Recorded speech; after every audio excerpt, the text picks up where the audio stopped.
Hozir sizlar bilan birinchi Wildberries ochganimizdan keyingi qilinadigan nastroykalar haqida gaplashamiz.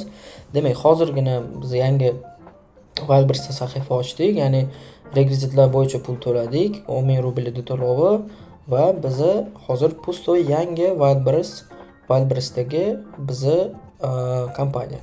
Endi bu yerga kirsanglar birinchi bo'lib so'raydi punkt выдачаны tanlang deydi, boshqa deydi. O'zi aslida начало продажа deb turib, sizlarga bu yerga shagovoy nima bergan, instruksiya bergan. Ya'ni свой sklad bilan ishlash, sklad Wildberries bilan ishlash haqida ma'lumotlar beradi. Kuch tomonlari, masalan, свой sklad bilan ishlasanglar, ya'ni FBS usul bilan ishlasanglar, sizlarga qanaqa удобство bo'ladi, boshqa yoki Wildberries sklad bilan ishlasanglar qanaqa удобность bo'ladi. Shular ishlash strategiyalariga qarab, bemalol bularning ichiga kirib o'qib chiqsanglar bo'ladi kuchli taraflarini.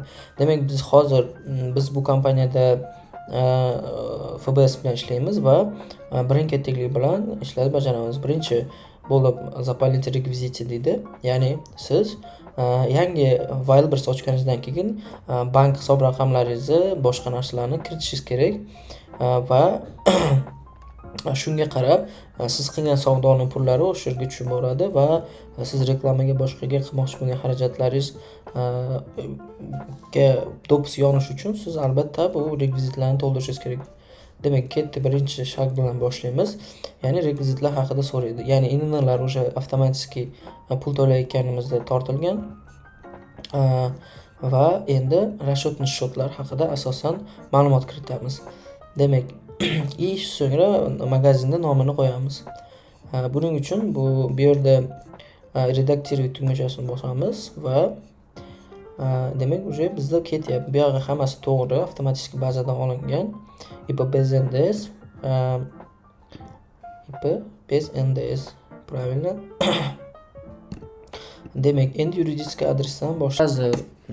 Заставляют, что мы подписали оферту, прочитали все и согласовались. Мы это будем делать, но обычно придется все прочитать, понять, осознать и потом согласоваться. По идее так, но мало кто так делает, как я понимаю. Biz buni hozir ofertamiz подтверждение bo'lgancha.